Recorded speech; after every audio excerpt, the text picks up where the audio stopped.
মেধাবী নয়, যদি পারো মানুষ হয়ে দেখাও। ঢাকা বিশ্ববিদ্যালয়ে রিসেন্টলি ঘটে গেল মর্মান্তিক একটা ঘটনা। এই মানুষকে আবার জিজ্ঞাসা করা হচ্ছে যে ভাই খাবার কেমন লাগলো, খাবারের স্বাদ কেমন, অথচ সেই মানুষটা জানেই না এই খাবারটা তার জীবনের শেষ খাওয়া। পুরো বিষয় নিয়ে আলোচনা করব, তার আগে ছোট্ট একটু ভিডিওটা দেখে আসবো যে আসলে তার সাথে কি ঘটেছিল।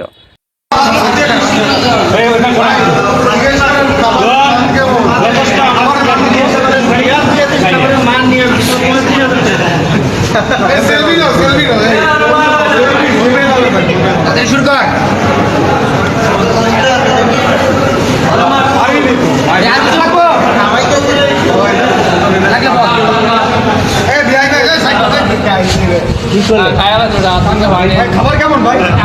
বড় ভাই খাবার কেমন? আমার মতো ভালো।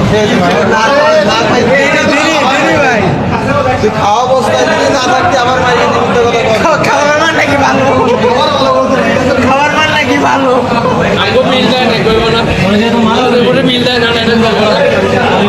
এটাই কি তাহলে সেই স্বাধীনতা? হ্যাঁ, আপনি যে কোনো একটা মানুষের সন্দেহ হলো যে চোর কিংবা সে যে ডাকাত কিংবা সে ছিনতাইকারী, তাকে ধরে মেরে ফেলবেন? এটা কোনো কথা? এটা কোন ধরনের আইন?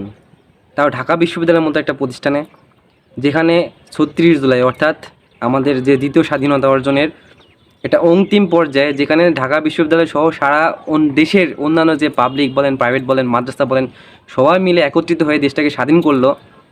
এর জন্য কি স্বাধীনতা? এটাকে কী ধরনের স্বাধীনতা বলবেন আপনারা? একটা মানুষ রিসেন্টলি তার ফ্যামিলি থেকে তার বাবা মা, বড় একটা ভাই ছিল, মারা গেছে। তার যে গার্লফ্রেন্ড ছিল, তার গ্রামের এক চেয়ারম্যানের মেয়ের সাথে তার সম্পর্ক হয়, সেই মেয়েকে তার বাবা অন্য জায়গায় বিয়ে দিয়ে দেয়। চিন্তা করেন, মা বাবা নেই, ভাই নেই, বড় ভাই ছিল মাথার উপর, সে ভাই মারা গেছে, একই সাথে মারা গেছে। সে আবার গার্লফ্রেন্ডের বিয়ে হয়ে গেছে, সেই পেশা সে নিতে পারে নাই বিধায় সে পাগল হয়ে গেছে। পাগল হয়ে যে সে কোথায় কোথায় ঘুরে বেড়াচ্ছে, তার কোনো খোঁজ খবর নাই। কে খোঁজ নিবে? তার তো কেউ বেঁচে নাই না। আর যদি কেউ বেঁচে থাকতো তাহলে কি তার সাথে এমনটা ঘুরতে পারতো? কখনোই পারতো না। সে ক্যাম্পাসে ঢুকছে, তাকে চোর সন্দেহ করে তাকে ধরে মৃত্যুর আগে তাকে এভাবে খাওয়ানো হয়েছে, খাওয়াই দেওয়া তাকে সারা রাত ধরে নির্যাতন করা হয়েছে, সারা রাত নির্যাতন করা হয়েছে। এক পর্যায়ে সে মারা গিয়েছে। লোকটার নাম তোফায়েল আহমেদ, বাসা বরগুনা। আমি ভিডিওর ডেসক্রিপশনে তার পুরোপুরি ডিটেলস আপনি দিয়ে দেবো। আমি শুধু আমার ভিডিওর মাধ্যমে এটাই বলতে চাচ্ছি যে একটা মানুষকে আপনি সন্দেহ করলেন, একটা মানুষকে আপনি ভাবলেন যে খারাপ, সে অনেক খারাপ, ভাবলাম সে একদম জঘন্য মানুষ, নিকৃষ্ট মানুষ, কিন্তু আপনার কি অধিকার আছে, কোনো অধিকার আছে যে আপনি তাকে মেরে ফেলবেন? ভাই তাহলে আপনার মধ্যে ছাত্রলীগ বলেন, স্বৈরাচারী শাসক শেখ হাসিনা বলেন, এদের মধ্যে পার্থক্য কী থাকলো আমাকে বলেন? কোনো পার্থক্য থাকলো? আপনি ঢাকা বিশ্ববিদ্যালয়ের মতো একটা উচ্চ পর্যায়ে, একটা বাংলাদেশের সর্বোচ্চ শিক্ষা প্রতিষ্ঠানে পড়াশোনা করেন, আপনি অবশ্যই মেধার যোগ্যতা সেখানে চান্স পাইছেন। তাহলে এই মেধার আপনি কী মূল্যায়ন করবেন? এই মেধার কোনো মূল্যায়ন আছে? এই মেধার কোনো দাম আছে যদি আপনি মানুষই না হতে পারেন?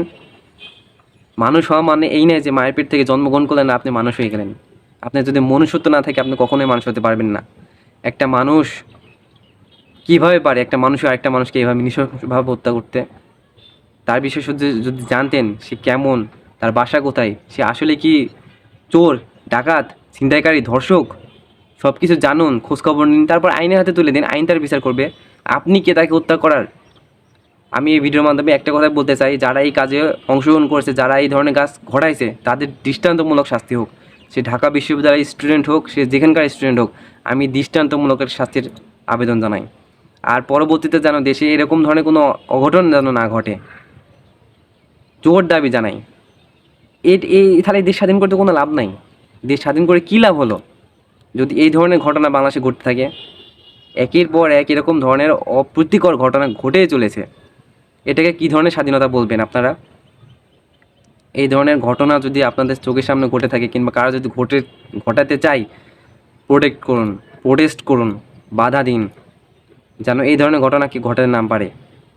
যদি এই ধরনের ঘটনা কন্টিনিউ ঘটতে থাকে তাহলে দ্বিতীয় স্বাধীনতার কোনো লাভ নাই। তাহলে ওই শেখ হাসিনাকে বিদেশ থেকে নিয়ে আসতে হবে, নিয়ে এসে আবার গতিতে বসাতে হবে যে তুই যেভাবে দেশ চালাচ্ছিলি সেভাবেই চলতে থাকুক।